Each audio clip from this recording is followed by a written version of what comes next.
Okay, we're here. Technical difficulties, but I know you guys can hear it now. I know you guys can hear us now. The audio is on. The audio is there. It's always audio issues with me. You know what it is, man. My computer technical difficulties matches the mood of the New York Knicks in tonight's game, as we unfortunately lose 90-87. But you see, I got them, chat.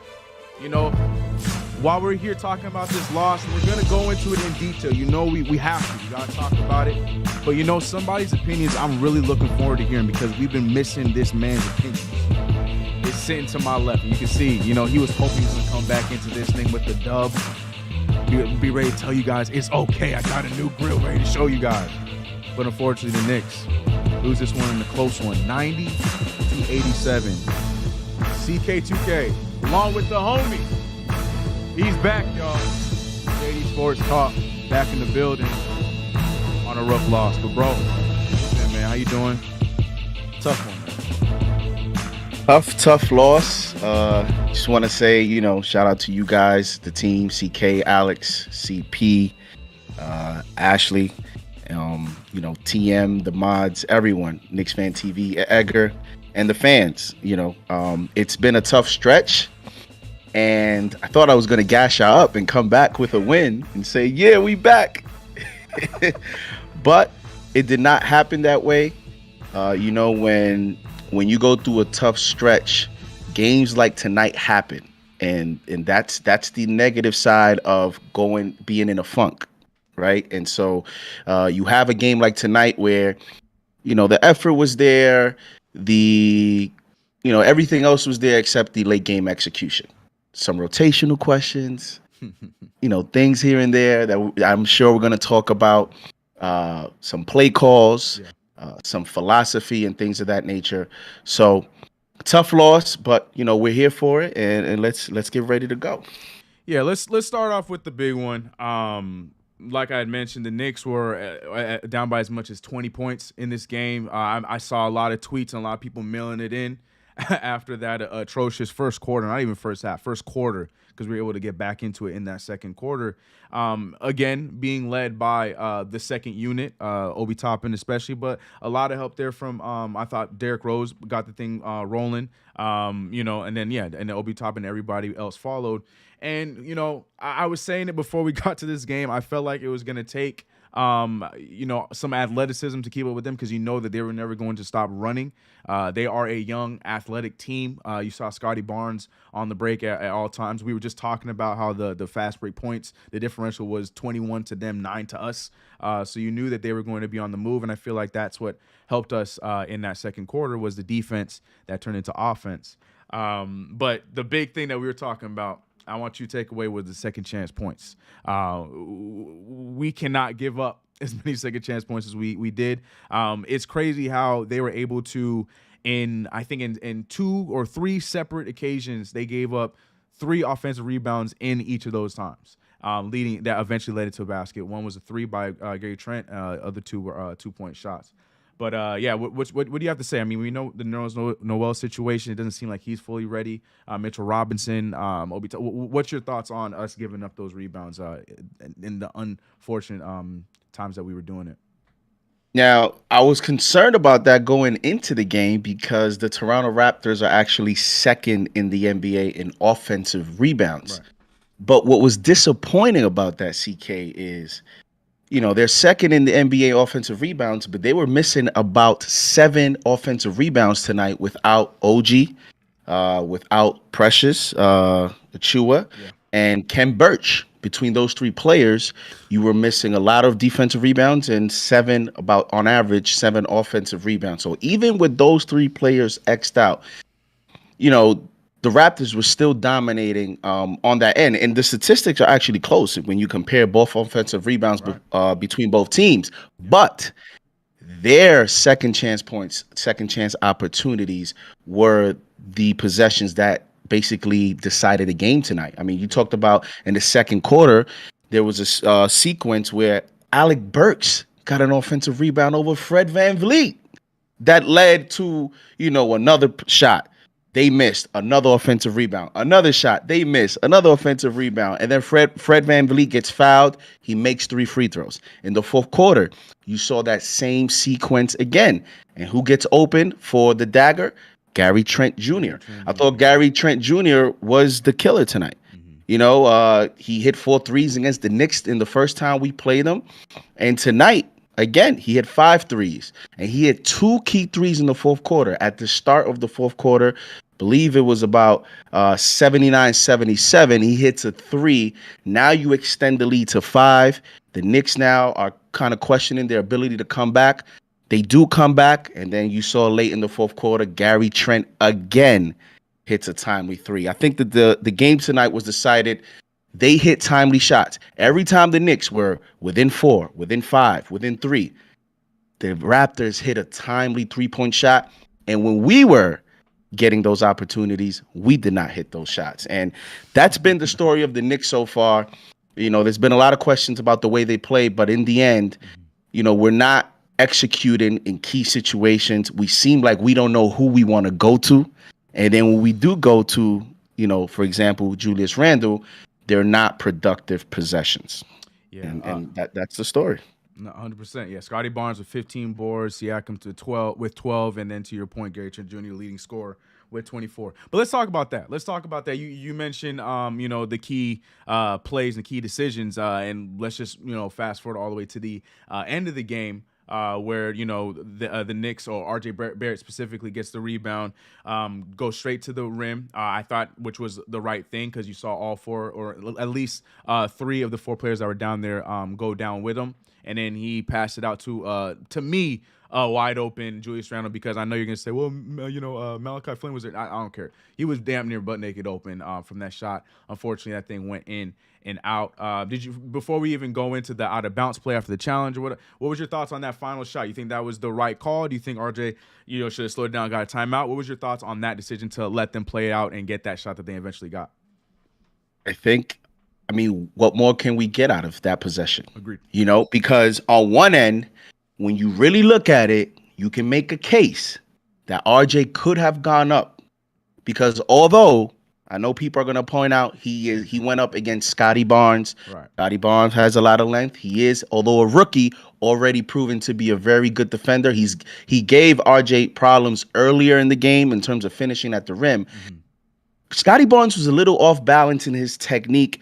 Didn't seem like he would have had the ability to actually challenge the shot, because he was actually trailing RJ. But You know why RJ passed up that shot? He was not confident in his ability to finish at the rim. And we saw a lot of those opportunities early on. And then this is what becomes the story of this team, CK. When we talk about the next level, when we talk about, getting that player in crunch time, it showed in that last possession, because we got our number 3 overall pick, our young player that we hope can elevate into a very good player. He proved that he wasn't the option. And then we pass it to our current best player. And, it's a wide open 3, but Randle this year is not shooting the 3 well. No. So this is what I'm saying in terms of late game executions. We don't have that guy. Our best guy right now, I would say, in terms of an isolation play, in my opinion, would be Derrick Rose. I would ride or die with Derrick Rose in terms of this current roster. Yeah. But we don't really have a guy that can create a play in chaos. And that play was pretty much chaos. They got the rebound, they went, and Randle couldn't hit the shot. And what can you say about it? To me, the play was before that, when he was in isolation. Yeah. If you really listen to CK, Tibbs called ISO. He did. I had the volume up. The Raptors were screaming, ISO, ISO. It looked like they knew what was coming. And when that happened, I said, you know what? They're going to go to Randle. Mm-hmm. And what did they do? They went to Randle, and you saw the type of shot we got. We didn't have no play. Fournier was technically open. And those are the frustrating plays about this team. You're in an out-of-bounds situation, and that's what you call? That's what you call? Really? That, to me, was the frustrating play, was Tibbs put Randle in that situation, and then Randle didn't make, to me, the smart play there. He thinks he's the guy, and he's gonna take the shot. Yeah, and that's my thing. To be honest, I had no problem with going back to the RJ play. I thought that was the right play. I feel like we would have been hearing a whole other conversation. If RJ Barrett did end up going up for that shot, and it didn't go the way we thought or we would have wanted it to go. But at the same time, for him to be able to draw basically all of the defense on him and getting Julius Randle the open shot, I was okay with it. But also in the back of my mind, knowing exactly what you said, Julius ain't hitting that shot like that. But I mean, if you want to be that guy, this is your opportunity, especially after what we saw right before that. And to your point, yeah, we saw Tom Thibodeau. Like, everyone saw it. I missed it because I guess I just was so paying attention to what that play or lack thereof was after we just won a challenge. We had all that time to come up with a play, and we almost got the 5-second violation on this sideline. He passed the ball inside. It was a mess. But then for it to turn into what it eventually turned into, yeah, it wasn't a good look. But I'm gonna ask you a petty question, JD. I'm gonna ask you a real petty question because does that have to do with Obi? Before that, but we sticking to this last play before we move to Obi Toppin. Julius Randle smiling. You had a problem with that? Be real. Do I have a problem with that? Be real. I'm not gonna lie. When I saw it, it rubbed me off the wrong way. Right. Only because I'm like, okay, you want to smile at that. Right. But then all the other plays, you want to complain. You want to complain to the refs. I didn't like it. But I just think that that's one of those things where he's just like, whatever. It is what it is. I missed. I get what he may be feeling emotionally, but because of the way that things have been going on and the way that he's been playing lately, I knew when he smiled, I said, watch, they're going to talk about that. Yeah. Yeah, you knew I had to ask about it because I knew the chat's going. I didn't even have to look at the chat. I know they're talking about. Look, the first thing I see the chat. Yeah, I have a problem with it. And I know y'all have a problem with it. But I was curious to see how you feel, Mr. Common Collect, JD. But yeah, I did too. It's one thing if you've been playing like you did last year, and this was just one that got away from you. Because let's be real, it was an in and out shot. It could have gone in, but because of who it was and the plays that we saw, we're gonna be on it a little bit more critically. Let's all be real. And then for him to smile after it, knowing that you haven't been like that. And for about a week, we're hearing the media talking about you complaining to referees and stuff like that. And now when it's your opportunity, you ain't able to do it. I'm with you. I had a little bit of a problem with that. And something else that I kind of had a problem with, and I want to know if you did, was Obi Toppin not closing out that game, and we saw Mr. Evan Fournier get checked in. Now, mind you, I understand Obi Toppin did play predominantly the entire fourth quarter, and he was a big reason why we were back in that game, hence getting that lead eventually in that third quarter. But at the same time, I feel like you have to find a way to make sure that he closes that game because you saw our best lineups were the ones that included Obi Toppin. That being said, Obi Toppin had a career night. And you know what's crazy? It pissed me off that tonight was a career night because I feel like he should have had this career night already. We were celebrating him having 15 points, and though it's dope, I just feel like Obi Toppin should have been and could have been doing this a long time ago. But be that as it may, it was dope. He had his double-double. They trying to take it away from him, but that he did have that 10th rebound. And he played tremendous for us, in 24 minutes. For him to have, 19 and 10. I think he did great. I thought he did all the things you wanted him to do. Every time he was out on the floor, the Knicks came back in the game. But Tom Thibodeau found a way to not go with him in those final minutes, and he put Evan Fournier, who did not play that entire fourth quarter, in. JD, you have a problem with that, my guy?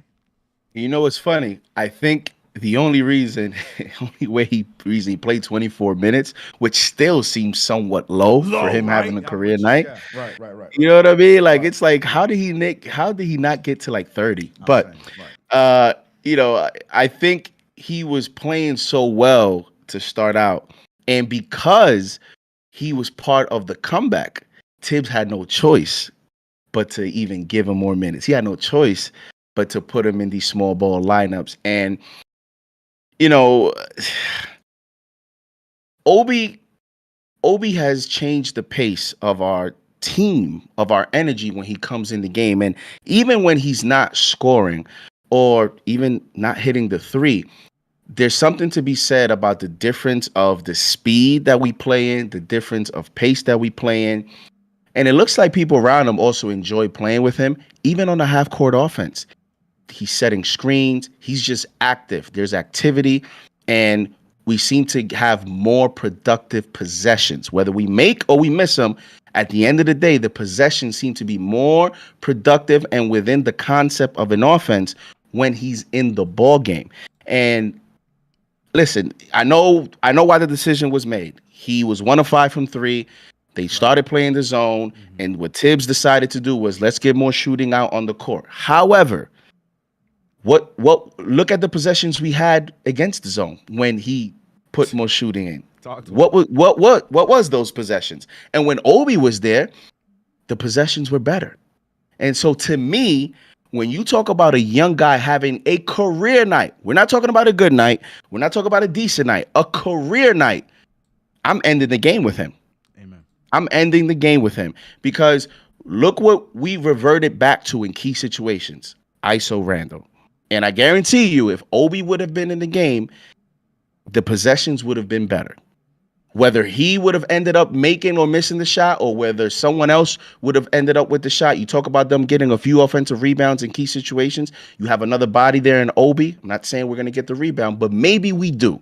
Mm-hmm. So I would have ended the game with Obi. I understand why Tibbs did it, but I don't agree with it. And even if he was 1 of 5 from 3, so what? You have a young guy, maybe he hits a key 3, and that energizes the fan base, that energizes the team. You know how these things go. I know. The player is struggling, and then all of a sudden, Obi hits a key 3, and now we're having a different conversation. So 100%. I'm giving the young guy confidence. He didn't even look happy to be taken out of the game. I love that.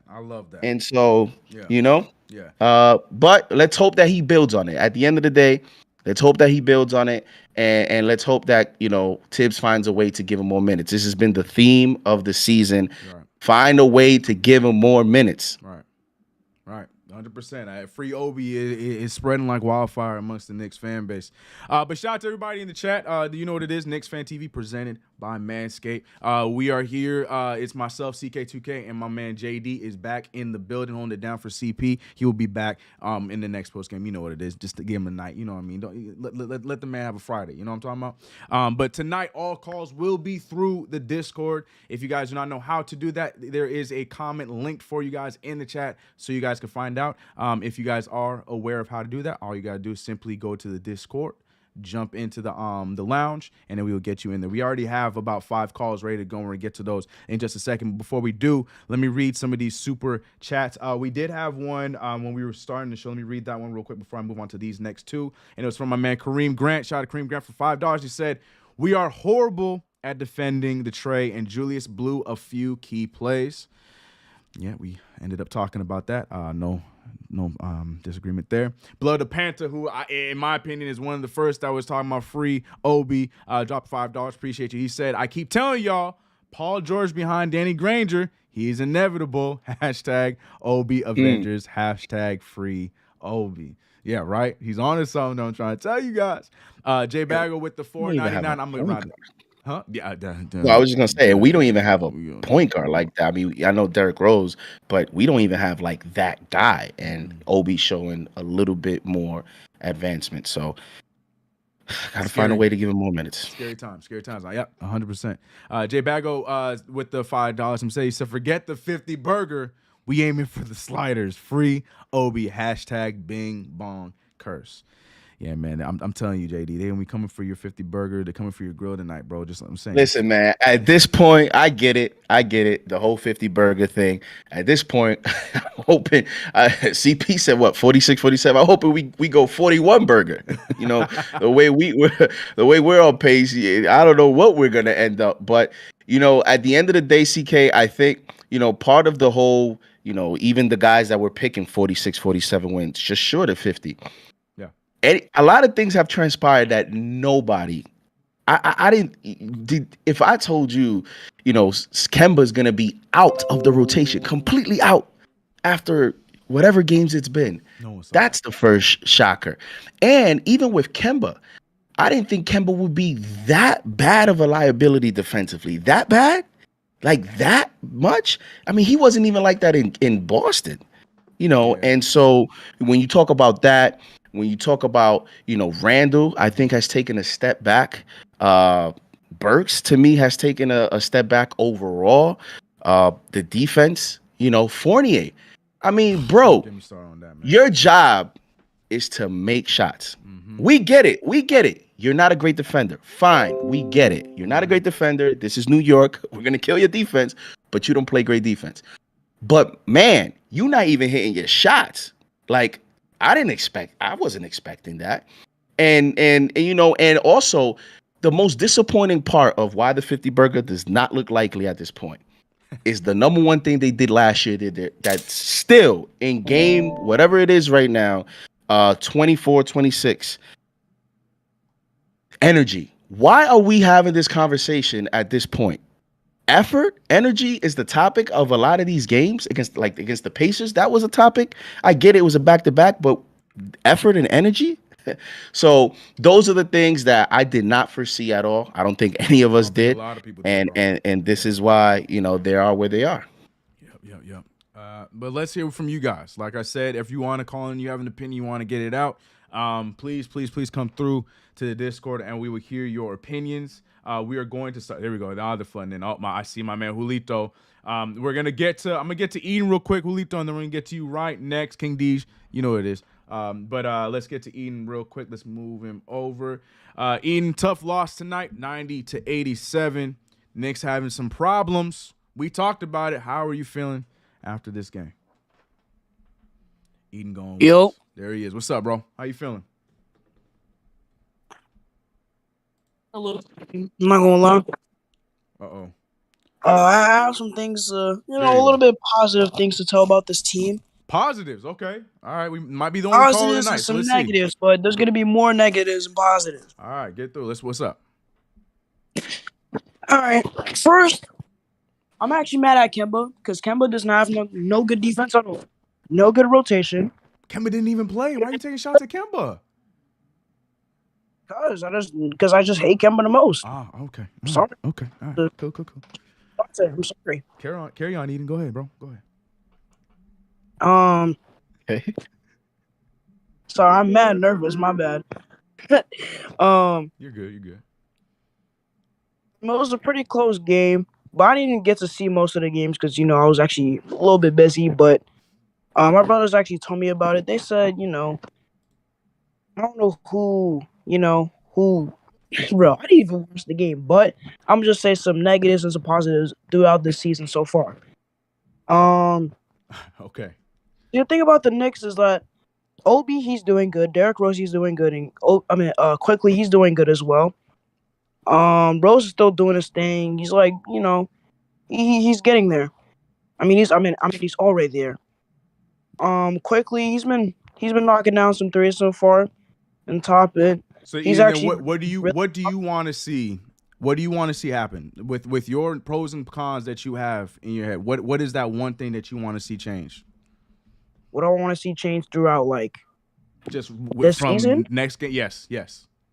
Like the next game, or just for right from the season, bro. I just want to see I just want to see Julius Randle. I just want to see most of the players have a good game and actually be tougher. Get some rebounds and get some rebounds and stop being comfortable every time we're up by at least 10 or 15, because that's our big problem that we've been having throughout the season so far. Mm-hmm. All right, I appreciate you, bro. But look, man. Like I said, I was trying to give him a chance because he said he was nervous, so I didn't want. The chat was like, "Yo, give him the boot," but he was nervous. So I was like, right, give me your key, and then we're gonna move on. But shout out to Eden, get it together. Watch the game next time. Bro, they got to come with some energy, man. You can't be calling into the show. You ain't watched the game. He's talking about Kemba.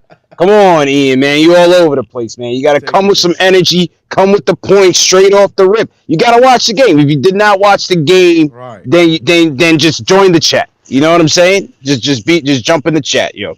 Before we get to Julito, man, salute to you guys, man. Definitely appreciate y'all for holding it What up, down. bro? Salute to everybody in the chat, man. Hit that thumbs up button for you boys.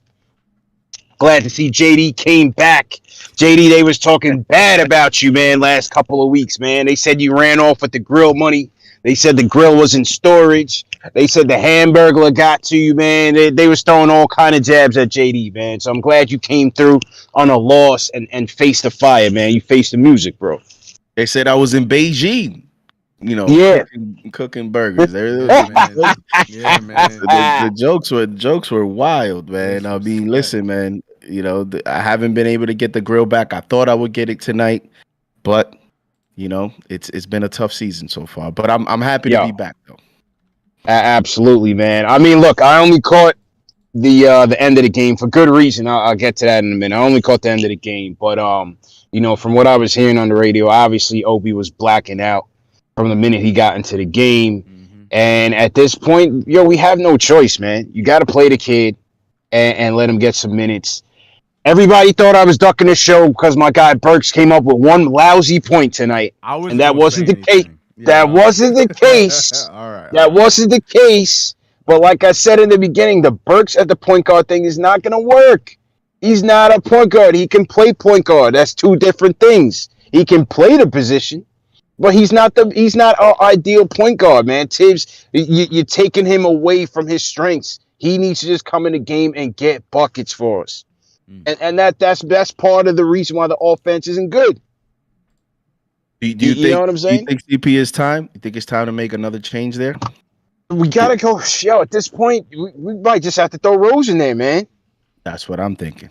You know what I'm saying? We got to throw Rose in there, and if he can't finish, he can't finish. But we got to get off to better starts and get some better flow, man. Because part of the reason the energy's lackluster is just because obviously there's no flow to the offense. Burks has to concentrate on getting buckets. That is his job. Let D Rose come in, take the pressure off Julius, but he could also play make. And you got to get him in there with Obi. Get Obi in there early, man. And you have Rose, Obi running, Julius, RJ. And then I'm putting Fournier on the bench, man. I told y'all this from the other day. I'm putting him on the bench. Oh wait, so you're leaving Burks. You're leaving Burks at the starting lineup, and you're inserting. We might have to, man. Yeah, we might have to, bro. I agree with that. I actually agree with that because they were like, "Yo, bench Burks." I say I wouldn't bench him. I would actually still keep him in the starting five. Yeah. For defensive purposes, and I'm still, I'm adding Rose, and I'm just bringing Fournier off the bench. Play him with Quick and Obi. Maybe he just gets into a better flow. Because the thing about Fournier too is everything around him also is low energy. So put him in a situation where there's high energy with IQ and Obi. IQ and Obi have chemistry. Yeah. Maybe he does his, lackadaisical play at times doesn't get as exposed when you put him in that situation. Whereas you're putting him in the starting five, Burks, we know, has some lackadaisical play at times, even at the point guard position. Randall's up and down with his body language. So then when Fournier struggles, it looks worse. So put him with some young, fresh blood, and let's insert Rose in there. And who cares at this point about keeping the bench intact? Let's just try to get some rhythm going. We got to get some rhythm. And I mean, at first I said, you know what, let's go quick at the one. But at this point, man, we just got to go Rose. The question is, why is Tibbs not going that route? You know what I'm saying? There's something there, bro, that Tibbs, he knows D Rose the best, right? I'm telling Rose Hot don't want to hear this, but clearly it's a situation of minutes and rotations. Why he don't want to start him? Yeah, that's all it is. Because he's the clear-cut answer. Why would Tibbs skip over him and go to Burks? There's a reason for that. There's a reason for it. You know what I'm saying? 6 shots for Julius Randle tonight. He's still trying to figure out when to be selfish, when to be unselfish, but that's just not going to get it done for us, man. It seemed like we had some trouble with their zone. So, I mean, give credit to the Raptors. Obviously, Nick Nurse is a great coach. Seemed like the zone, we couldn't answer. We had no answer for the zone all night, man. So we're going to continue. We're going to continue to have a problem. You see, because, people would say, How can we have issues with the zone? You have Fournier, you got Burks out there, you got IQ out there. Like you have all these quote unquote shooters on paper. But here's the problem, CP, because I was watching a lot of the zone possessions. We go to Randall to make the decision in the zone concept. And he's not making sound decisions in the zone. You saw that sequence where he had 3 turnovers in a row, right? Yeah. He's not reading zones correctly, so we're not getting the best shots. When he's on the court, teams are going to start to play zone because they want Randall to make decisions. Like that's the scouting report on Randall. They're gonna go to him. They're gonna force feed the ball to him. So what we're gonna do is we're gonna put him in a situation where he has to make a decision with the basketball because right now he's not making the best decisions for his team, and that's basically the strategy against the Knicks. And I think that's one of the reasons why, although we have shooters in terms of personnel, we're not executing. Not executing, man. It goes back to point guard. What you just started with. It goes back to the point, man. Yeah, so we got problems, man. There's no doubt we got problems. You know what I'm saying? Understatement. There's somebody in the chat. I think his name is Lou Richter. He was like, CP, why are you even doing this, man? It's a broken record every night. I mean, listen, man. I went through a whole 82 game season where we won 17 games. This is light work, man. It's just a little rough patch. You know what I'm saying? We'll bounce back, man. We'll be all right. I'm in these streets right now, about to get something to eat. But big announcement for the people who haven't heard. Tomorrow night, we're taking a show to WFAN 660, 1019 FM, 660 AM. Download the Odyssey app for those of you guys that are not in the tri-state area. I'm going on live on WFAN at 10 p.m. Eastern time. Ian Begley's going to join me around 10:40 or so. So make sure you guys tune in. Make sure you guys call in. I need y'all to break the switchboard over there. Let them know. Number one show for the fans by the fans. We travel everywhere, taking y'all with me, man. So make sure you guys are tuning in. And yeah, man, it's gonna be a great show. I'm on there at 10 o'clock, 10 and 12, and we're gonna be talking Knicks, man, on WFAN. And I do want to say something about that. There's also a little loophole, because I had someone ask me, JD, how can I watch it online? And even if you're not in a tri-state area and you're not able to download the app for whatever reason, you're on a desktop computer or something, you can actually go to WFAN.com. It may actually switch over to Odyssey.com, but either or, it'll take you to the website. And when you go on the website, on the top right-hand corner, there's a Listen Live tab. You just click on it, and you can just listen live right there. That's it. That's another way that you're able to listen to the show. And I want to say congrats, man. I think this is a big moment. As I said on Twitter, you're definitely opening doors for a lot of young aspiring content creators out there, and it's a big moment. A lot of us grew up on WFAN, so I wish you well. You'll do great, and we'll definitely be there to support you. So I can't wait for the show. Man, bring the grill, bro. Call in. You know what I'm saying? And we in there. I got to figure out the number. That's the one thing. I might get confused when I first start because, I'm so used to talking about our switchboard number. Right. Yeah, so I got to get there early and start memorizing theirs, man. But, definitely appreciate it. Looking forward to it. Excited for it. Yeah, appreciate it, man. And, and then we'll be back live Sunday. So Saturday night, see y'all there, man. WFAN. CK, let's go to Julito on the Discord, and I'm about to get out of here. All right, man. Yeah, man. Same thing. Huge congrats, bro. Can't wait to hear that Yes, tomorrow. But let's see what Julito is going to say. You sticking around for Julito, bro? Yeah, I'll be here. All right, for sure. Let's bring him in then. Yep. All right, Julito, you are in, bro. You got to mute yourself, man. We got you in here. And CK, what you could probably do just to cut down on the delay on the Discord is bring him in earlier and then just right click and mute them, and then when you're ready to, then that way they'll be able to hear us in the live show. Got you, for sure. But I don't know if Julito is Julito. There you go. There we go. What's popping, y'all? First off, CP, congratulations. I think it's long overdue for you to get a opportunity like that. Go and kill it. We calling up. We wilding out. Of course. Appreciate it, bro. It's CK2K, my brother. JD, welcome back, man. I don't know if you got the grill out the I don't know where your grill is, man. There's word on the street the grill is gone. So hopefully hopefully we can figure that out. Hopefully we're gonna get you a little microwave, a little baby microwave. I think that's necessary. All right, let me get to it. I'm gonna start off with the others. Listen, I'm not asking for Kimba to come back, even though we have gone 1-5 since we made that change. But no matter how bad he played, Kimba never gave us 1 point. Sorry to say it. Sorry to say it, CP. Never gave us 1 point. Burks, that's unacceptable. 0 for 7. We needed a little more from you. Do better. IQ had a horrible game. 2 for 7. Only 4 misses, but those misses were horrible today. Really, really bad heat checks. But I have confidence. IQ, he's going to look better moving forward. But unfortunately, next game he plays one of the best perimeter defenders in the league in Drew Holiday. So let's just hope for the best. Let's pray for IQ, right? Our centers. Listen, with all this talk about Miles Turner, you would have thought we would have seen a better outing from these guys. Y'all must want to live in Minneapolis, okay? Nerlens, you must really want to live in Minneapolis because you're bugging right now, fam. All right, Tibbs. Son, what's up with you, Tibbs? You giving me Fizdale vibes on the low, my boy. Ooh. How dare you take Obi out on his career night? Yeah, he was winded at the end of the game, but you take him out for maybe 1 or 2 possessions. You don't take him out the rest of it. Do you know how demoralizing that is for a player's confidence? He played his life away, career night in points, and you take him out the last 3 minutes? He looked like he wanted to cry on the bench, bro. That's not cool. It don't work. But then you make Randall be the only big man in the game at that point? No center at all? And why are you calling out ISO at the end of the game? You don't got LeBron on your team, Tibbs.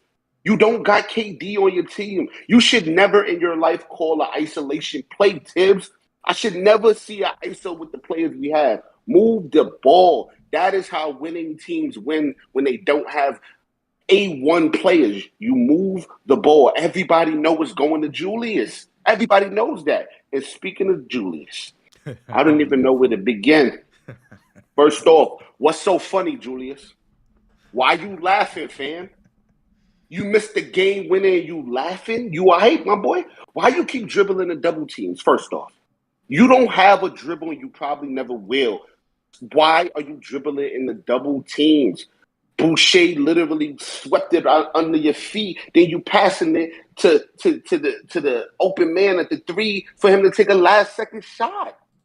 What is wrong with you, Mike? Oh, my God. And listen, I just want to say this. Why anytime somebody else is having a great game, you never play well, Julius? It's always either you have an outstanding game, everybody else falters, or someone has an outstanding game, you don't play well. Something is up with that. And Julius, you got to do better with that. Go braid your hair, my dude. Go get a shape up. You look homeless out there. You looking bad. Bring Miles home. Put Fournier in jail. I never want to see him again. Free Obi out the Uno. Congrats, CP. I'm done. Julito dropping the hammer, man. I knew it was coming. I was like, he's saying a lot of names, talking about a lot of people, and he didn't get to Julius Randle right away.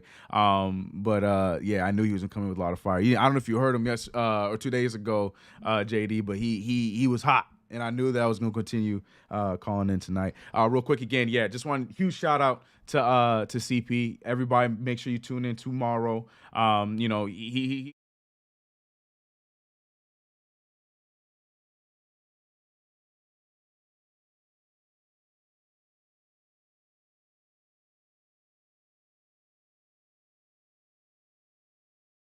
He who built this entire thing from the ground up, and I got a lot of respect for that, man. A lot of hard work, and he's taking all the right steps, and really big for him, man. But Julito just dropped the hammer on Julius Randle decision making, the Kemba Walker thing. Let's talk about the Kemba Walker situation. Do you think that us taking Kemba Walker out of the rotation was premature? You think he's somebody we're missing right now?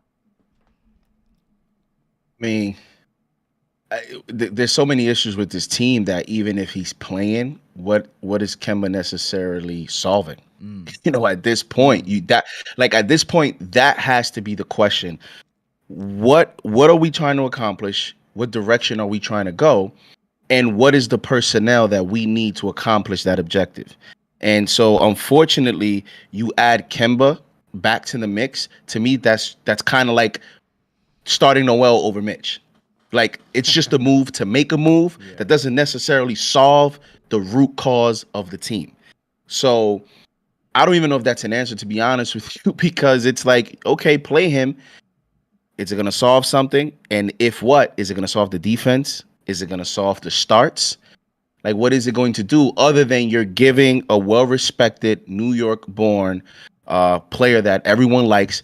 You saw on TV tonight how much of a great teammate he's been. And there's not enough credit that I could give to Kemba Walker for being a great teammate, because he said something very important at that press conference where he said, I think the young players were looking to this moment to see how I would respond to this, because then they could follow suit. Yep. So he set the example. I'm rooting for him. But I don't know that you're really solving anything by putting Kemba back. I think at this point, what's going on, CK, and I actually had that conversation with CP after the Indiana game, Tibbs is being forced to be in a situation that he has not been comfortable with in his career as a coach, which is, this is the season now that's turning into embrace the depth, play some of your young players, play the young players that are already in the rotation more minutes, play your first round pick who plays defense and has energy, play your second round pick who plays defense and has energy. And guess what? They both have the ability to hit a 3-point shot. I am not saying that this is the solution, that if they do that, the 50 burgers back on track. No, absolutely not. But what I'm saying is Tibbs in a situation now where he is a coach that loves consistency. He loves to stick to a certain rotation, and he doesn't like to make changes. He's not a coach that likes to adapt. This has been his criticism. But now we're at a point in the season where he has to be flexible. He has to open, that box and consider all options. Not Noel for Mitch, not Burks, another veteran. Let's start giving some of these young guys an opportunity. And what's baffling to me, because I know a lot of people could say, well, they're rookies, they're not experienced, but they have elements that this team is missing. Defense, more 3-point shooting, more energy, more effort. That's what Obi, Grimes, and McBride provide to you. What do you have to lose by using it? Couldn't say better myself, man. I'm watching all these other teams using these guys. I'm watching Desmond Bane in his second season getting praised over there in Memphis. We're seeing, Scotty Barnes and his rookies, and I understand the drafting spots and things like that. But these teams, they're giving these guys a chance. They're playing these guys. We're seeing these articles about if the Knicks got Chris Duarte, would the Knicks be in a better spot? Why the hell are we not using the guy that we got instead of him? Chris Duarte would be in the same spot as Grimes. He would not be playing because we'd be playing Evan Fournier right now. You know what I mean? I completely agree with you on that one. 100% agree with you on that. You better get those fires to my man JD on that one, because he's on right there.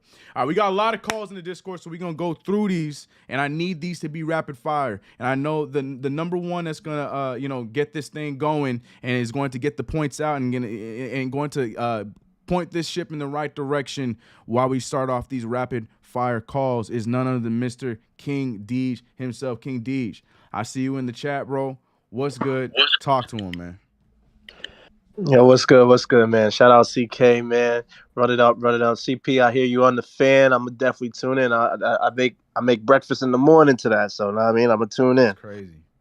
JD, man, you gotta come. In the words of Charlamagne, you gotta come to the front of the congregation, man.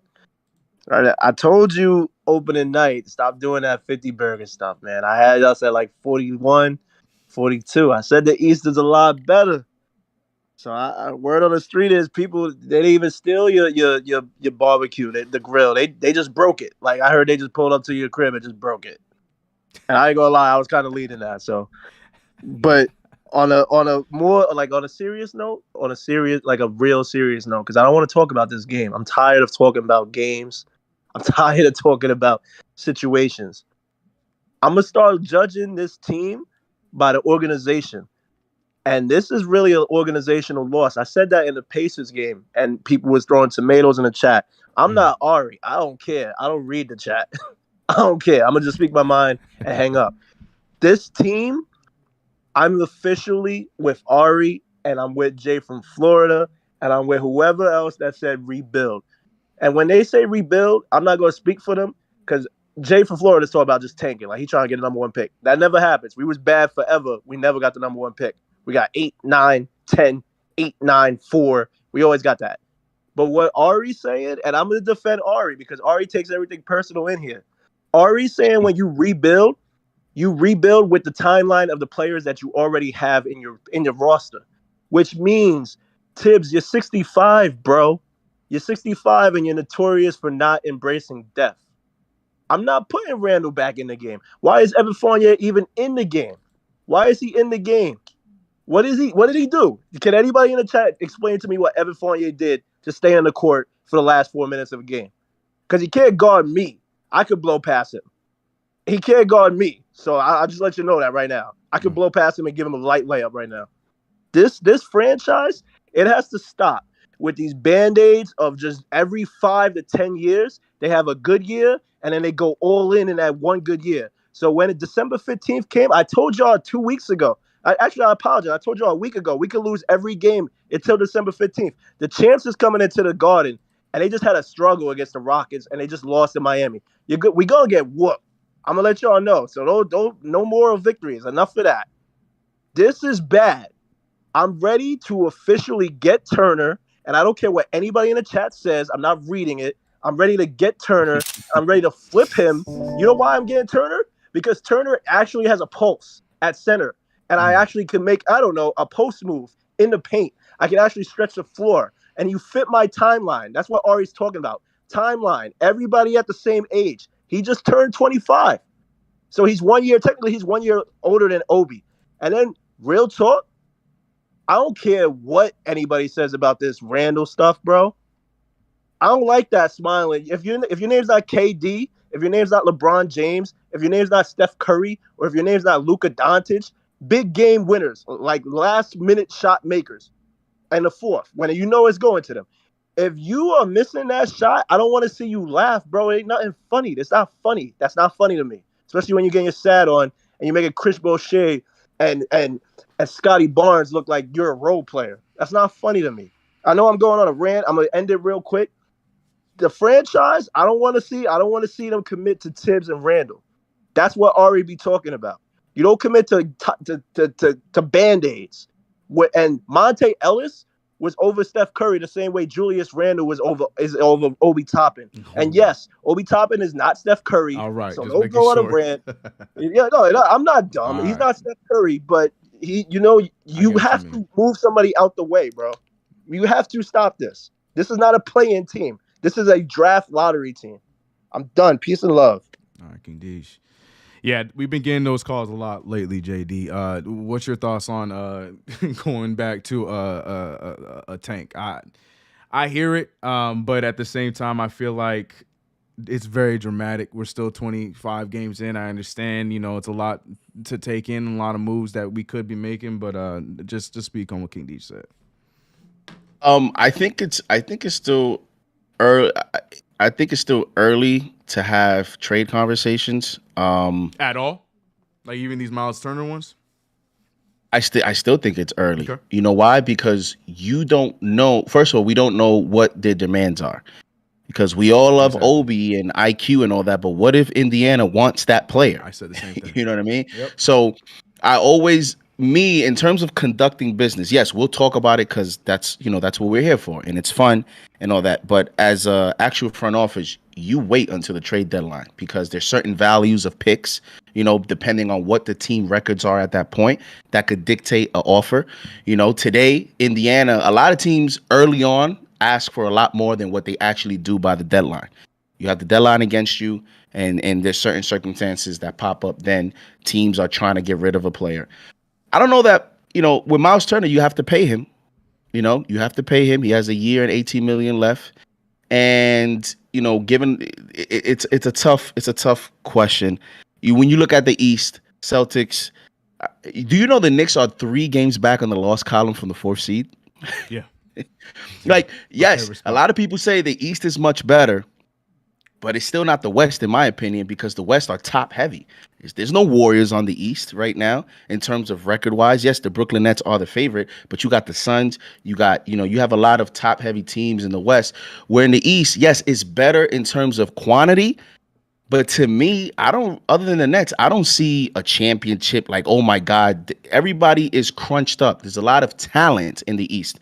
So I think it's still early to have these conversations, but I do want the Knicks to pivot and start developing some of these young players.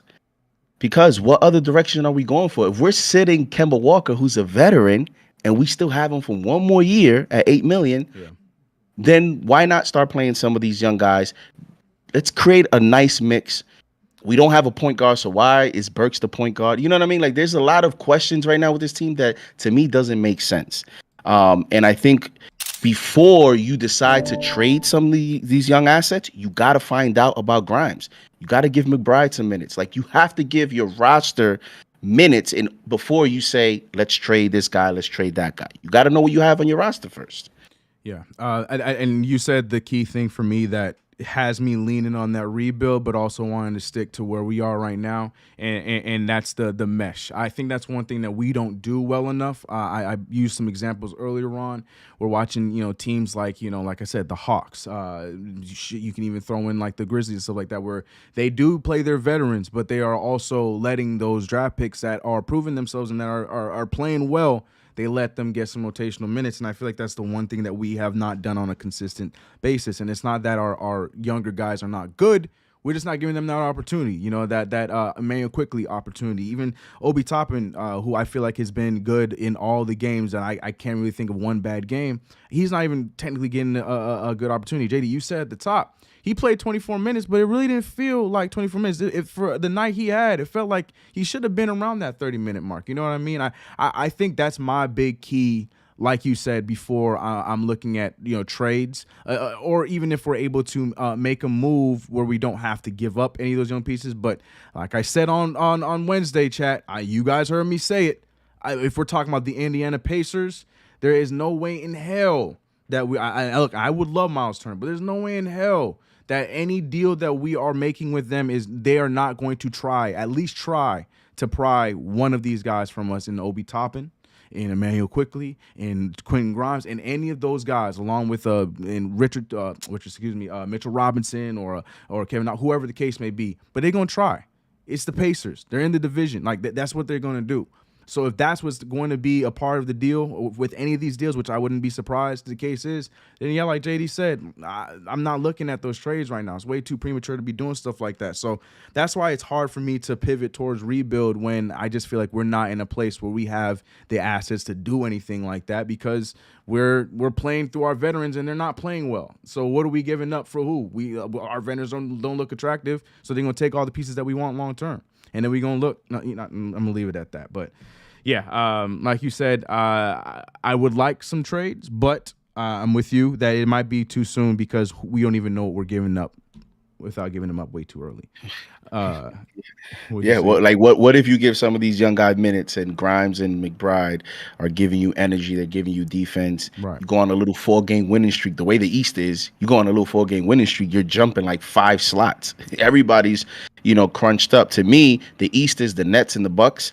And after that, anybody else, fair game. I know the Bulls are hot right now, but I still have questions about them when it comes the real moment. I'm with you. Still got questions about them. I don't like their bench, so we'll see what happens. I mean, the Hawks right now are 13-13. Should the Hawks blow it up? Should they panic? It's still a little early. Now, the other part to saying that, which I understand, is it's early, but we, the Knicks, forget the East. Yeah. Right now, we're trending in the wrong direction, and that's the concern. That's the concern. That's why they're going to try to take the pieces we want, because that's all we can give right now. Let's go over to the I put him in the wrong spot. Mr. Rookie of the Year. JD, were you here for any of Michael's grand appearances? Because Michael right now is the leading candidate for the Rookie of the Year award. He's been on here looking to try and take some spots. JD, I think he was coming after your spot. But young Mike, I don't know if you're there right now. I'm gonna need you to unmute yourself because I'm muting you. There he is. There he is. Talk to him. Give us some words here real quick. Rapid fire. Let him hear it, Mike. Let's go. I don't like what Randall is doing, bro. Why are you laughing after a game? Go ahead, Mike. An open 3-shot, bro. What are you doing, bro? You're a supposedly leader and you laughing? You're a leader of nothing. Like, I don't know. What are you doing, bro? Why is Obi getting subbed out for Evan Fournier, who is playing? He's playing trash. He's not playing good, bro. It just mind blows me, man. It's just like Obi should have played so much more, especially with the night he had. And same with the Pacers game. 2 point, we cut into 2 points when Obi was in the game, going crazy with a 6-point span. Randall comes in, we lose the lead. This happened millions of times this season, millions of times, bro. It makes me so pissed. Randall, the leader of Randall, has 13 points. 4 for 9, 3 turnovers in the first half, and then he finally stopped dribbling the ball and he tried to do ISO on the post, but that didn't work because they were clamping him the whole time. RJ is stuck in a position where he doesn't know what to do. He's lost in the starting lineup. He's lost in the team. And I don't think that gets talked about. He's lost in the team. He's lost in this team a lot, and like we need a better leader. Like last year, you didn't see Randall laughing after a shot. Like there's clutch moments where Randall messed up. He didn't laugh. And last year there was Theo, and I think Theo really helped Randall not to become this way, and definitely helped Randall because ain't no way Randall was gonna do that last year, bro. Every single championship team always has a hype man. Every single championship team always has a hype man. Always does. Every single team has a hype man. Every single team. Look at the Bucks, the Giannis brothers, and Giannis' brother Thanasis. They were hype, never connected. We don't have that, so we can't even get chemistry for our games. There's a lot of problems in this team, man, and like it's just making me so pissed. You have your starting center Noel having no blocks and 2 rebounds.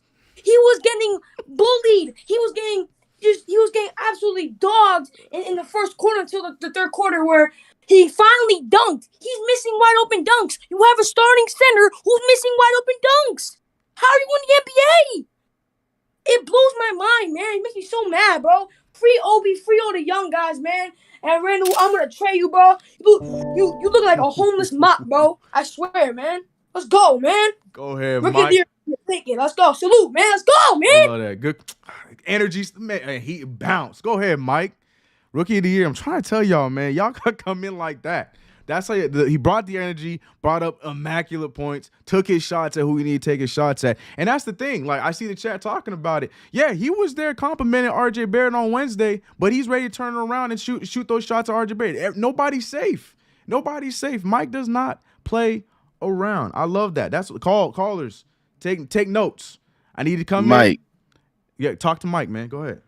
Mike, if you listening, make sure you call on WFAN tomorrow, because make sure you call in there tomorrow and bring that energy on that side, because man, listen, it reminds me of the energy we had when we were that young, and it's the passion. The passion is the knowledge.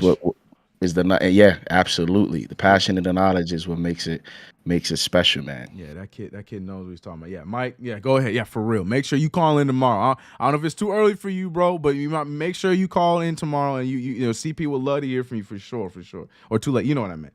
Anyways, we're moving over to Nady Solo. I hope I'm saying you're wrong, Natty or Nady Solo. Rapid fire. Let us know how you feeling. Make the points. What's good? How you feeling? What's up, man? CK. Good to see you again, JD. I don't got all the energy that Mike has. I just got takes. I love it. Takes are fine. All right. Randall, you remember back in the day when Melo, because he used to do it all the time, where he would smile after an L. I remember he get the same amount of crap. It just kind of brought me back.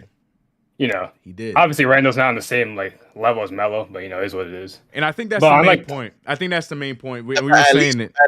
Melo, he could sell it because Melo smiled a lot in his career. Right. He did. You know what I mean? Kind of like Dwight Howard smiling. It's like and played well. It's annoying, but that's what he does. Randall doesn't smile a lot. So it's like you smile at that moment. I understand why it rubs Knicks fans the wrong way. Right. I feel it. But all right, real quick. I'm not gonna put it all on Randall.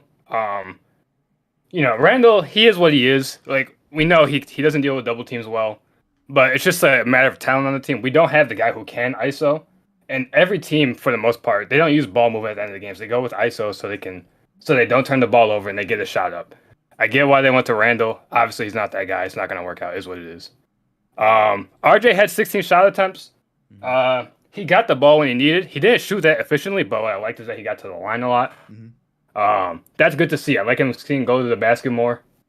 And then I'll just leave off on this. Are we still trying to compete for a playoff spot or a play-in standing? Because you look at the standings right now.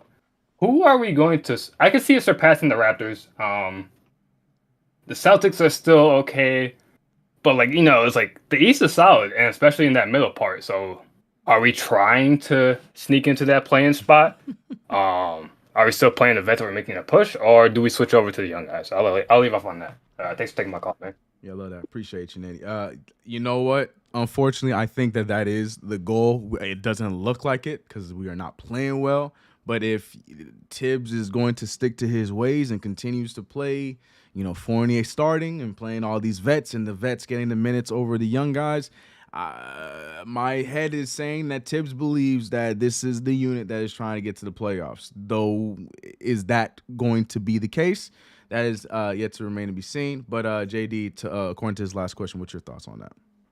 Well, when he's starting Noel over Mitch, and when he's putting Burks in the starting five, and when he's just still have a short leash on some of the players and not rookies, to me, that's a coach that still is trying to rely on his veterans to win games. And I don't think the expectations have changed for the front office or the head coach, especially Tibbs. I don't think Tibbs will ever be fine here with a total rebuild in terms of him personally. And so I think as long as he's coaching the New York Knicks, he's going to coach to win basketball games. And that's what I think the expectations are at this moment. Yep. But I still think you can try to win games with the young players. That's I agree. Just me. Oh, I agree with you. You know what I mean? We just know Tibbs. That's not his MO with that. Trust me, I'm right there with you, bro. Especially with the guys we got, I definitely believe it. But Mr. Bushido, first of all, bro, if that's a fan you got going, you gotta turn off the fan before we can have this conversation. Yeah, man. I thought we was in the helicopter having this conversation. You freaked me out. I thought we left the office. There he is. Yeah. I don't know what the background. Hold on.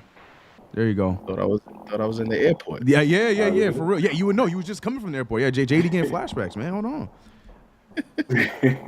Yo, it was good, y'all. Thanks for having me, yo. I've been listening to the show for a long time, and man, these Knicks, dog. Yeah. Rapid fire. How you feeling about tonight? What's good? What's your thoughts? Well, basically, what I'm seeing from tonight is the fact that the Kemba decision that Tim's made was irresponsible. Because I think that messed up the team's chemistry. Because early on, everybody was pretty much gelling. They were loving Kemba being there and all that stuff. I understand he's deficient on defense, and he's not scoring as much as he should. But his presence on the team gave something that we're lacking right now. Like a guy that people are going to. Him being on the bench, playing the Theo role is not it. Because, honestly, what's his name? Burks is not. Yeah, he's not the solution at the one. And another thing that I saw is Tibbs. People keep saying he's not gonna play the kids. This is who he is.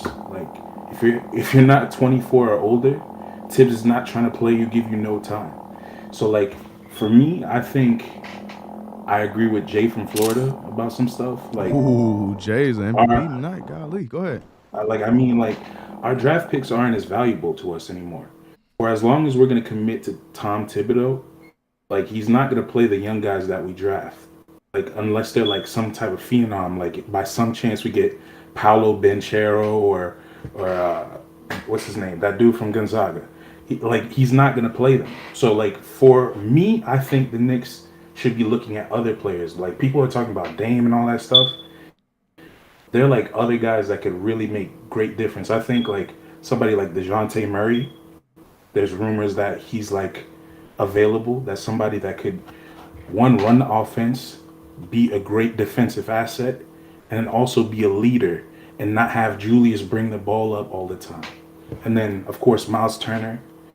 And then in the Miles Turner trade, maybe swing, get Jeremy Lamb and get Fournier up out of here. You know what I'm saying? Like, there's some things that we can do to make this team better. Like, it's looking real bleak right now, but honestly, I think that if we make some moves to tailor our team towards Tibbs, since this is the decision that we made, like, we can get a couple wins. We're not getting 50 burgers, I'll tell you that much. Not off the George Foreman grill that we're playing with. You know what I'm saying? Like, but maybe we could heat up the air fryer, get a 35 piece, something like that. Drop it down to 35. Mr. Bashir, appreciate the call, man. Yeah, man, we got to get you out of the airport next time you want to call in, but we appreciate the point there. That was either Fournier's stomach in the background with the steak, with the bad steak he had, or that was either that or my grill he had in the background that was broken or something. I don't know what that was. You may have found it. Had the grill. We found it. Oh man. But the main thing I got from that is Jay from Florida is getting fans, man. Jay from Florida, the come up. You know, he been on. We've been calling him Debbie Downer, but now it's looking like a lot of people are joining that Debbie Downer hive right now. People are just feeling the type of way with these Knicks losses. Now, JD, we know, you know, we go on we get 2 wins, then everyone's jumping out the window all over again. The 50 burgers, all that kind of stuff. We know that. But do you think that this trend going towards Jay from Florida is going to stick around? Like, what's your thoughts on everybody here co-signing with this rebuild/tank idea, man? Jay from Florida may have more. His alliance may be growing because we play the Bucks and then we play the Warriors on TNT. Yeah. I'll be at that game, and Curry might set a record there at Madison Square Garden. So at least for the next 2 games, you know, things might be trending the wrong way. Now we know how basketball is, right? Like, especially the way the NBA has gone. The Knicks will probably find a way to win one of these next 2 games and continue that up and down. And right now, that's what they are. They're playing like a 500 team, although recently they're playing like they're going to keep diving below 500. That's what we're trying to kind of, you know, put a stop to. So, listen, I think when you're up and down like this, you got to wait more games, maybe, you know, 10, 15 more before you start to really see where this team is headed. Because like I said, they're 3 back in the loss column. I don't look at wins or anything. I don't look at that 3.5 games back, the loss column. Everyone's playing 82 games. Right now, they're 3 games back of the 4th seed. Right attitude. But again, that doesn't mean anything because they're trending in the wrong direction. I think they've lost 5 of their last 6. Yeah. Yep. It is. Yep. In fact, 5. I had that right in front of me. And next up, you know, I know that he's definitely co-signing some of what Jay from Florida's been saying, but you know we got to go to Mr. Ari, who, you know, Mr. Capital is what I call him in the chat, one of the mods. Or maybe not. I don't know what just happened. It sounded like his ears blew up on us. All right, I'm gonna try it again. Ari, bro, speak to us, man. How you feeling, bro? Yeah, you hear me? Yeah, there you are. Yeah, what's up, man? Nice and clear. You hear me? Yeah. All right, so listen, man. Oh God, dude. Like, rapid fire. All right, let it fly, bro. Let it fly. Listen, man. I just still don't understand why people can't comprehend the difference between rebuilding and tanking. Like, it's just beyond my imagination. Why people can't comprehend that nuance, that difference. All right, we're not ready to win. We capped ourselves out for Evan Fournier, Julius Randle, and Nerlens Noel. Think about that for a second, all right? Forget about how they're playing this year. Let's take them for last year. Let's pretend they're playing like they were last year. We still capped ourselves out for Julius Randle, Nerlens Noel, and Evan Fournier. And people are like shocked that Julius Randle is not the same player he was when he was playing in front of no fans during a COVID year where people couldn't leave their hotel rooms at night, and where Tibbs was trying to win every single game like it was the NBA Finals. Meanwhile, other teams weren't even caring to play. Half the people didn't even want to step on the court. People are like, oh, why is he not playing like last year? What's so different from last year? Like, they're low. Like people think Knicks fans are like smart people. These people are dumb, man. 90% of the chat doesn't know anything, dude. They just throw tomatoes like they're serving like freaking sandwiches, man. Like, how do you not see this coming? How do you not see this coming? We literally told ourselves no Jimmy Butler, no Nikola Vucevic, and instead we got Randall, Noel, and Fournier, and people are shocked that we're not a championship team. Like, what is going on, man? This is the deal, man. We have we're capped out. We're not going to have any top lottery picks. We have to trade these guys. The question is, how much draft capital are we going to have to attach to Nerlens Noel and Evan Fournier to get them off the books, man? Like, that's the question. Like, what are we doing in the deadline?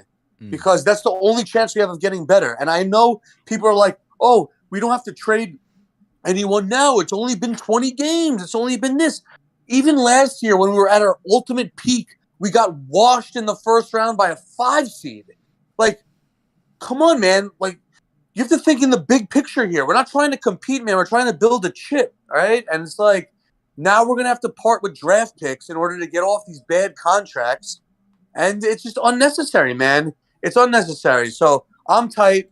Everyone in the chat, 80% of you guys know nothing about basketball. Don't even talk to me. Don't even at me. I don't want to hear you talk ever again. And I'm upset, man. So that's it, man. And I'll talk to you guys later. Let it fly, Ari. Ari inviting the smoke, calling out the chat. Right. He called it. He said they said a bunch of sandwich makers. That's what he said the chat was, man. Throwing all those tomatoes and so now they're throwing sandwiches. Yo, y'all ridiculous.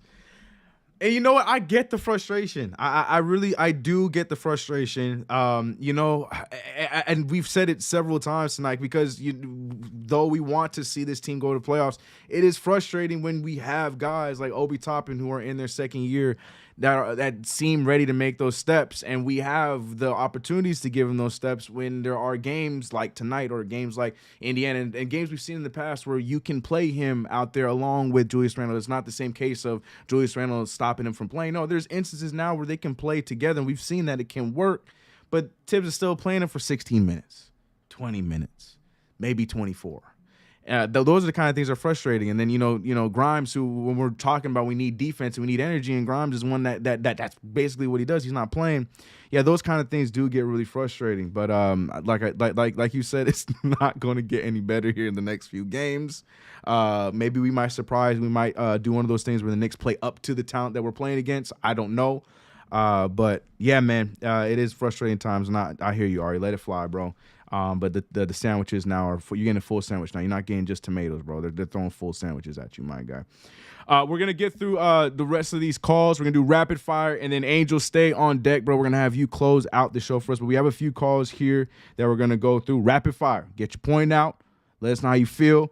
And no, I'm not gonna extend it to what I was gonna say next. Let's just get your thoughts out, rapid fire, real quick. And starting off with, I don't think we came. No, we did not go to you. We're starting off with Terry Gets Buckets 23. I like the name, bro. I like the name. Terry. Wide open threes, and it was pretty high. It was like above 40%. Terry. You on, bro? So what I'm telling you is that it doesn't matter. Doesn't matter what guard you. Terry, who you talking to, bro? Oh, Terry gone. All right, bye, Terry. Yeah, he was so amped up. He was there warming up what he was going to say. Terry, we're going to let you get your speech together, and we'll come back to you. But before we're going to go over to Jeremy Abrams. Jeremy, rapid fire. Let the thoughts go. No, everybody's leaving. Everybody, they keep coming in. They keep bouncing out. We got to go rapid fire with these guys. We got to go rapid fire. We got J. I didn't even see you. J. Cal in the building. Really excited to hear what you guys say. I'm so sorry I didn't see you in the lounge, my guy. J. Cal, what's up? Yeah, bro? Listen, I was putting the kids to bed. I got you. I know it's an easy night to be a Debbie Downer. It's an easy night. Right. But Obi's stat line is stick. Quickly is a sick player. Rose is having a renaissance. And yeah, Randall is in a funk. We know that. But we also got RJ Barrett as a project. And we had the, best combination in the league with that second unit. We tried our best. Kemba, Fournier, Mitch isn't right. Listen, it is what it is. Mm-hmm. It's time to just make the change. We need a new lineup. We got to just make a decision here. Obi, Rando, RJ, I don't know what you guys think. Rose, Quick, some combination. It's just time to blow up. the entire starting lineup and start over and give the minutes to the people who are performing and who want to play basketball at a high level. That's Tibbs' philosophy, but he's also got this contradictory philosophy of playing vets. The vets don't want to play. The vets are not playing well. We're going to just have to put everybody's name down. Who's playing the hardest? That's the new starters. We can't be sideways like this forever. Right. The writing's on the wall. And I don't think we need to panic. We have so much talent on this team. It's just a matter of figuring out that starting five. And you put Quick, Rose, Obi in that starting five. Maybe that's it. Maybe the second unit is the starting unit. And we just develop. And I'm fine with the development project. I don't want to trade Obi. I don't want to trade Quick. These guys got potential, right? And then let alone, some of the new rookies that we could get some playing time. So let's just look at this as a developing year. And if somebody shakes free who's worth trading for, we can get them, we get them. But I'm looking at this as a development year. Last year was a bit of a fluke. Let's just keep developing this young talent. Let's look at the bright side. Quickly and Obi are crushing it. Rose is playing great, right? So we got to just work with what we got. Yeah, I completely agree. The question is, will Tibbs agree with us on that? I think that's the ultimate question with all of this. Will Tibbs go that question. Route? But he's listening. He's listening. I hope so. Because every time we say something, we see some sort of roster change or some sort of three games later. You're right. Three games later. Right. He's on a little bit of a delay, but 3 games later, he will make these changes. And Quickly wants to be a starter. Right. Quickly wants to start. Obi wants to start. Rando, Mitch looks off. Rando looks off. And RJ, he looks off too. So if these guys don't want to play, they want to play hard. They're not committed to defense. Let's put the people who are. That's it. We're going to just have to do this as a meritocracy, not based on being a vet, based on who's playing well now. Yeah. And let's see what we got. Let's develop. I don't know. Maybe this kid Jericho Sims is the answer. He had some incredible minutes. Let's start developing. Yep, I agree with you, Jake. I appreciate you calling in, bro. Yeah, right, I completely agree. Keep the faith, fam. Yeah, we trying over here, man. We trying. It's not easy. It's not easy being a Knicks fan. Welcome to the last 20 years, right? Right. Yeah, we were getting humbled here a little bit after last year for sure. Keep the faith. Yeah, man. Appreciate you, Jake. Yeah, I mean, but like I said, I agree. I know you agree too, JD. We agree with all that, but we can say this. But is Tom Thibodeau going to do it? That's the big thing. That is the key. That is the big key because we got a lot of talent. We got a lot of potential on this team, but potential can only do so much. We got to see what they got. But they got to play, man. They got to play. I will say this. Regardless of what happens, the frustrating part about this roster and any changes that we make is we don't have that guy at the one position to really unlock everyone. Because we don't have that position, we are now in a situation where we have to find combinations because we don't have that one player. We see flashes of it when Rose is at his peak and he's playing well. We see some flashes of it, but we're talking about the future. We're not talking about Rose in the next 3 years. He's not getting younger, so that's one of the main issues. And do you want to put that on the front office? When you talk about Randall, I go front office, Tibbs, Randall. Front office in that they didn't address that position in the offseason. Tibbs in that he is the one calling a lot of the plays and putting him in that position and not taking charge of, what, they're playing the zone. You're not making decisions. I want you to stand on the corner. We're going to make you into a shooter. You're now going to be an option in the offense. You're not going to be the guy. You're going to be an option. Let's run a different set this time. Let's run a pick and roll. Let's move the ball. Tibbs has that authority. Yeah. And then Randall, as the guy, when you are put in those situations, you're not making the best decisions. So I think it's a trickle effect here between the front office, the coaching staff, and your best player. There's a root problem there that happened in the offseason where they didn't address the situation, and now we're seeing it.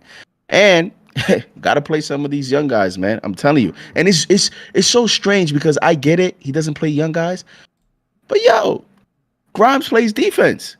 McBride plays defense. Right. I was told these were Tibbs picks. He approved these picks. Yeah. So it's so strange to me that these guys play and they play the way that you like as a coach, and yet you're not even giving them a taste of the floor. I mean, even when Grimes is playing 6-5 minutes, Grimes is playing decent. So I don't know, man. I'm right. You couldn't say it better myself. Like I don't understand what else you're looking for. Like these are the dudes that we were hearing that you wanted, but you don't want to play them now. I don't know. I hear you on that. Rapid fire. Let's get through these next few calls. Like I said, Angel, stay on deck. Terry, all right. Terry, we give you another chance, bro. Terry, you gotta unmute yourself, and everything that you was hyping up, ready to go about. You are on with us. Let's hear what you had to say, Terry. What's good? And he left again. All right, Terry. I don't know what to tell you, man. Your Discord doesn't want to have you hang out in here with us. Jeremy, we're going to try one more time. Jeremy, mute your mic. No, Jeremy not sticking around too. All right, Terry and Jeremy, maybe next show we can try it out. But let's go over to Hasib King. Hasib is King. Excuse me. Let me say the name properly. Let me get you the introduction properly. But yeah, man, tough game tonight. Rapid fire. How you feeling, bro? Let us know. I'm good. You guys hear me? Yes, sir. We hear you, bro. All right. Shout out to CK. Shout out JD. Please hit the like button real quick. Yes, but sir. My thoughts on the game, man. So we got a game where Obi looks like he's about to cry on the bench, and Julius is smiling at the end of the game. Like, I don't get what's so funny, Julius. Like, we 12-14. We lost 2 games to the Magic at home. We lost twice to the Pacers already. We lost twice to the Raptors. These are teams projected to be in the lottery. We are projected to be in the playoffs. Like, I don't get what is so funny. Obi Toppin, and we've all been noticing all season, has been pretty much outplaying Julius Randle. He's providing the energy and the spark that we need. And I don't understand why Tibbs don't notice that one bit, man. Like, I don't know what Obi got to do. And I get people complaining, Obi don't got no jump shot or this and that. But at the same time, what opportunity is Obi getting to have any sort of rhythm with his jump shot to begin with? Right. You know what I'm saying? So if Obi gets more minutes, he can probably, get that jump shot going. And eventually he could turn out to be a great 3-point shooter. So, but another thing is, at the end of the game, Julius had some turnovers again in the paint, and obviously he missed that 3, and he's smiling. That just shows how big of a leash that Julius Randle has. Julius Randle could turn the ball over for 5 straight minutes, and Thibodeau will still continue to play him throughout the entire quarter. I just don't get it. So it's just mind-blowing to me that you clearly have a guy that provides you instant energy out on the court, and, the Tibbs not playing them, or Tibbs not playing the rookies one bit. We have answers on our bench, and I don't get it. We have McBride, we have Grimes. These players, I don't care if they get benched because they get paid millions of dollars anyways to play basketball. Who cares what happens if you guys get benched for a few minutes or not? We got to do what's best for the team. I don't care if you're supposed to be our veteran or if you're supposed to be this or that. You got to go with what is hot. And clearly, Obi Toppin's the hot thing right now, and he's the one that's helping the team more than anything. So who cares about your feelings, this and that, if you're Randall or if you're Fournier, I don't care. We got to go with what's hot. And, that's the thing. And that's all I got to say for the game right now. So, no, I feel you. Appreciate you. Appreciate the call. Good call there. A lot of good points yet again. I feel like everybody with the frustration and feeling the same way, like my man Hasib did just right there. But, like I said, the smile for me, I'm okay with the smiling, to be real, but in a situation where you're not playing that great of basketball right now, we talk about the amount of shots that you had in this game where we could have used a lot more. You only took 9 shots, 4 for 9, could have been a little bit more active. And then when you get that clutch shot and you don't make it, and your first initial thought is to smile, yeah, that's gonna rub people the wrong way, and that's what it didn't bother me, but I get why it bothers a lot of people, because you're not in no place to be smiling right now. Your game is not smile worthy this season. You know what I'm saying? So, yeah, I get that frustration for sure when it comes to Julius Randle. But yeah, man, I'm with you. The accountability. Me and CP were talking about that on Wednesday. It just feels like, Tibbs, for somebody who talks a lot about holding people accountable and players accountable, he picks and chooses who he's going to hold accountable and when he's going to hold these players accountable. We were saying it. If a guy's not showing up, Evan Fournier, fill in the blank, whoever it is, they're not showing up. If their name is Julius Randle, Fournier, Burks, they can make as many mistakes. But if Obi Toppin misses a 3, then he's on the bench and he'll play 16 minutes. I just don't like the inconsistency with that. How you feel about that?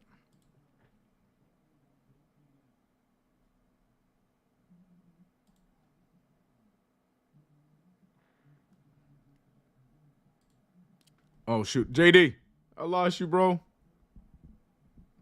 Yeah, you just cut out. I'm not picking you up on the Discord, bro.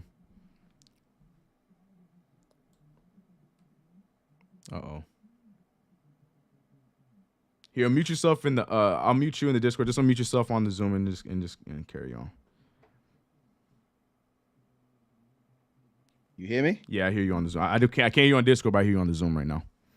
Yeah, do they hear me on the show? Yeah, we got you. Okay. All right. So I said, you ever played with some, because I played basketball, right? And I still do. I played basketball in school. You ever played basketball with that player on the court that thinks he's a shooter, and when he shoots the ball, he shoots an air ball, and they go like this? Yeah, they act like it's their hands. Man. Yeah, and you're like, no, it wasn't your hands. Off day. Like, I ain't trying to hear that. It was not your hands. Stop trying to make excuses. You know you missed. You shot an air ball. That's what that was a subtle way of Randall trying to cover up the failure of the play laugh. Because it's like, why you laughing? You smile. You don't smile, bro. Right. You're this year's Alfred Payton in that department. You don't really smile like that. Yeah, I'm talking about in that department. Yeah, no. So it's like, why are you smiling? So to me, it's like a psychological, mental thing where instead of showing the embarrassment, he just smiled to kind of cover it up. So that's what it is. But obviously, this is New York, and when you lose, everything is under a microscope. Everything is under a microscope. So yeah, chat can hear you. And if you can hear me, you can hear the Discord, so you're gonna be able to still hear the callers. But the caller just won't be able to hear you. But I don't know what's going on. But it's all good. We can hear you now, JD. You're good.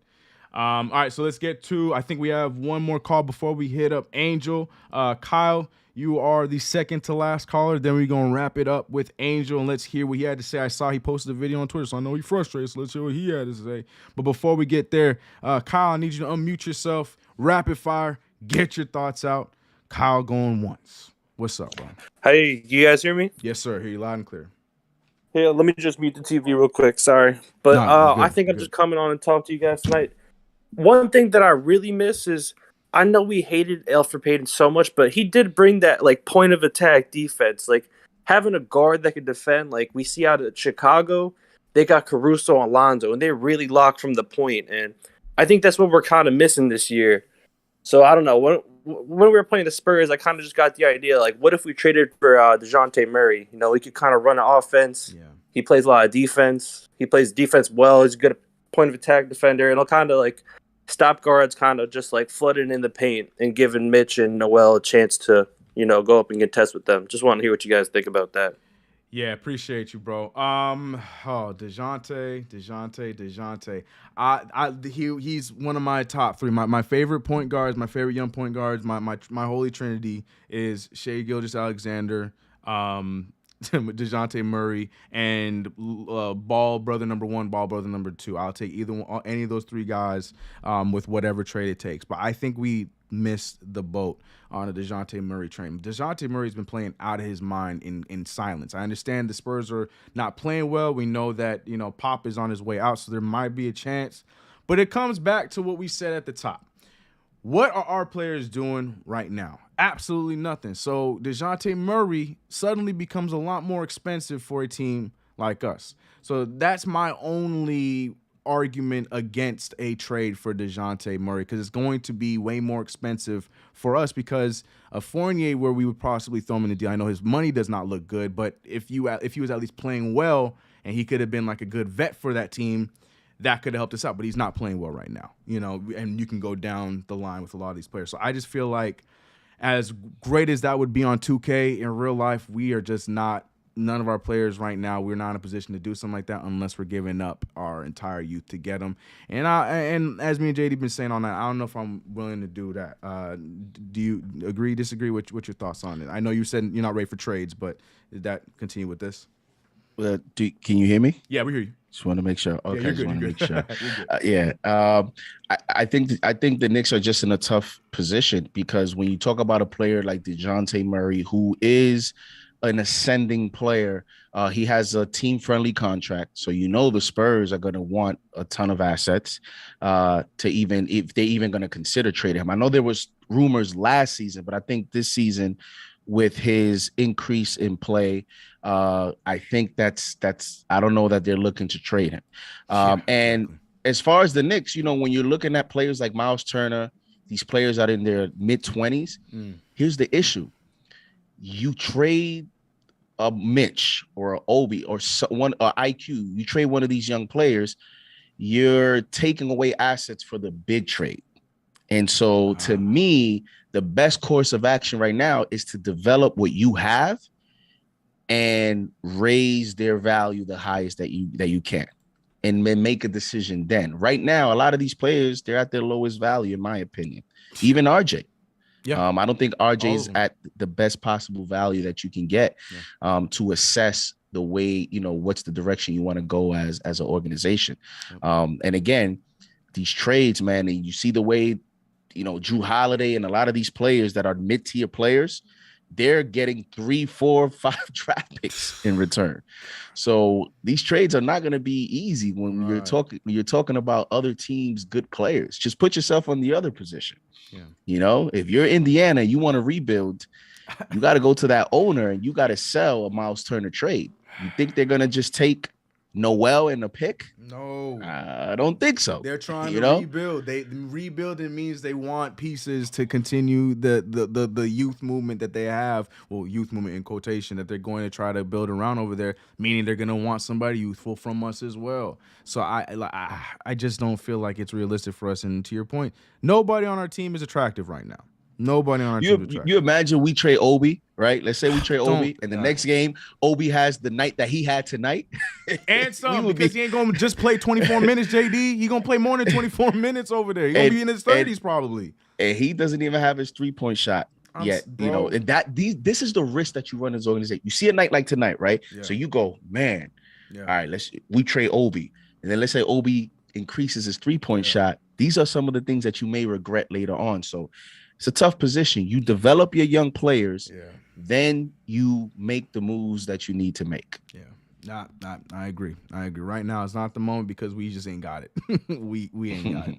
But before we go over to the closer in none other than Mr. Angel from Philly, make sure, guys, if you haven't already, subscribe to the channel, hit that like button. If you haven't already, let the people know that regardless of the losses going on, us Knicks fans are strong. We are here talking it out, and we're going to keep pushing through and on to our next game on Sunday. And also as well, make sure tomorrow you guys.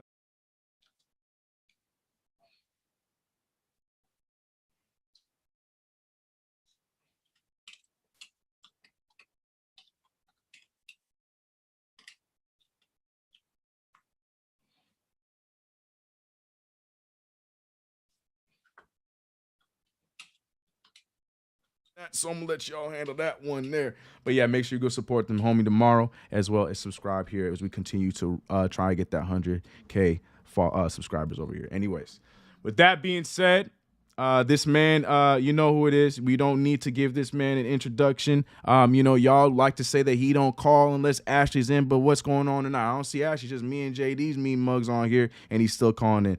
Angel from Philly, close out the show and let us know how you feel. I know you're frustrated. Let it fly, bro. Oh, no. Angel, I see you, bro. You're unmuted. Angel going once. Angel. Uh-oh. Well. Jay, do you see that intro I just gave him, bro? You see that intro I just gave him? And then... Oh, boy. Angel, man, come on, bro. All right, I can see he's working his mic right now. All right, just copy and paste everything I just said. We're gonna try it one more time. Bring Angel over. Angel, close out the show, bro. How's your mic? Your mic okay? You in there? I saw you were playing with it.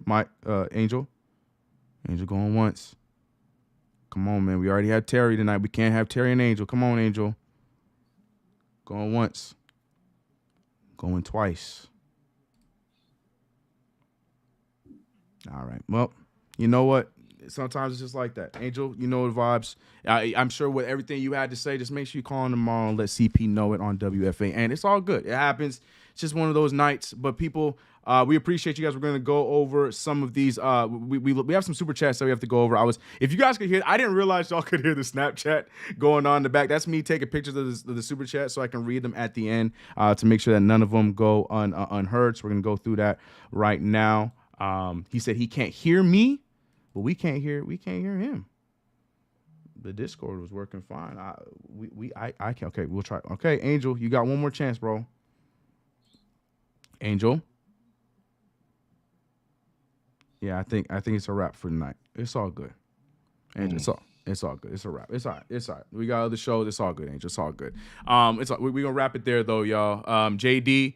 Like I said, you're back. You know, you know what? I think they let you off a little easy tonight, and I'm glad they did because you know what?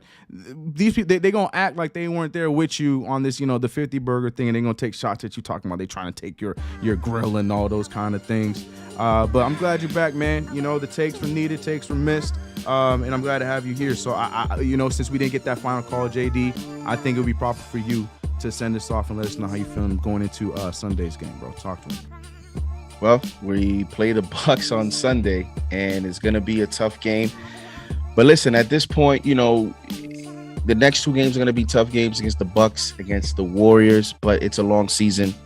And, you know, let's hope that the young guys are showing a lot of promise throughout, you know, these next two games. Let's hope we surprise. The Knicks, you know, do turn their energy up in national TV. So I'm looking forward to that Warriors game. I'm looking forward to this Bucks game. They're on the schedule, and you have to play them. So, you know, it might be a little tough before it gets better. So just fans, just stick it through. You know, stay with this team. Let's get through this bump. And let's see how we respond in about, you know, a week or two. Let's see how they play. And let's hope that Obi builds on this game. Let's hope that IQ continues to play well. I didn't think he played great tonight. I didn't think RJ played great tonight. He had trouble finishing at the rim, but the Raptors were a tough matchup. And so let's bounce back. You know, right now, I know it's tough. I know fans, you know, you turn on Twitter and it's a difficult time. But you look at the standings, the Knicks are still within distance. So just got to play better. And let's hope that Tibbs plays some of these young guys. Appreciate you, JD. All right, well, let's read the rest of these super chats, then we're going to head out of here. We get a day to recoup and get back on track, and we will see what happens on Sunday. Let me get the damn super chats up. There they are. Starting off with Far Rock Bread with $5 saying, Knicks issue is no PG since Mark Jackson got.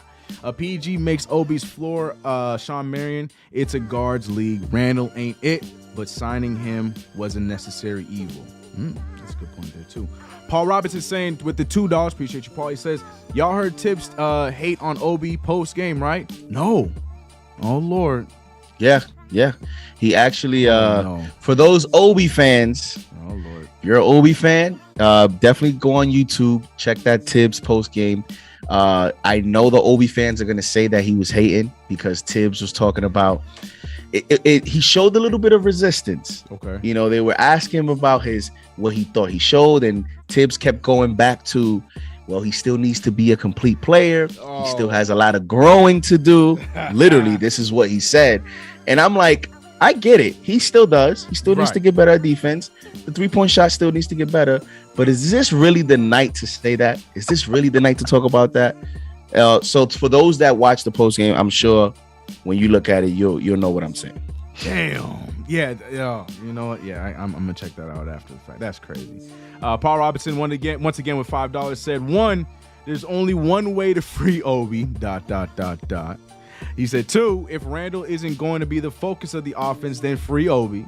3, Ari was right. # trade Randall. I'm sure Ari is like, thank you in the chat right now. Bobby Elliott with $9 in New Zealand. I think that's the New Zealand currency, $9. Appreciate you. I don't know how that transfers, but we appreciate you nonetheless. He said, thumbs up for you boys. Julius, no handle. Randall got to go. 3 turnovers in under a minute just after tying up the game with the facepalm emoji. I felt that. I really did. King Matthews with $10. Appreciate you, King Matthews. He said, it's simple. We don't have a point guard right now. Burks is cool and all, but I'd rather start him over Evan Fournier straight up. And Tibbs, if you're watching, free my boy Kemba or McBride, and Obi just gotta work on them threes. But great game. Yeah, man. I mean, allegedly, according to Tibbs, that's all he cared about. Oh, this one's for you, JD. Willie Cruz with the $5 gifted. He says, JD, your grill was stolen? With a bunch of question marks. JD, can you answer this conspiracy, bro? Like, what's good with the grill? You just got it on hold. Can we hear about it, or we gotta wait, bro? Nah, I mean, it's still in storage, and then nobody wants to sell me a new one. So Yeah, that's basically what it is right now. For sure. We gotta earn it. That's why I was hearing on the streets. We gotta earn it. I get it. And last but not least, we got Tom Herrera with $5 of his own. He says, do you think there are team politics in the dynamic between what Tibbs wants and what the front office wants? A lot of money poorly spent in hindsight. I mean, we can say that now, but in the whole offseason, we were talking about how, all these moves were aligned, from what JD was mentioning with the draft picks. We did have the question marks with Kemba Walker and Evan Fournier because, yes, they give us offense, but that takes away from the defense with Tom Thibodeau. So there might be something there. I don't know, but we can tell on the court right now, the mesh of the guys that we got right now, it's not looking the best right now. Right now, it's not looking the best. But, yeah, you might be on something there, Tom. You might be on something. But, yeah, you guys know the vibes. If you haven't already, make sure to subscribe to the channel. You can listen to us everywhere on the audio-only version. You know that we will also be playing this over again tomorrow. So shout out to all you guys watching the VOD version. We appreciate you guys. Make sure you guys call in tomorrow, WFAN, 10 p.m. Eastern Standard Time. It's your boy CK2K with my man JD talking sports here on KnicksFanTV, and we are out of here. Let's get it.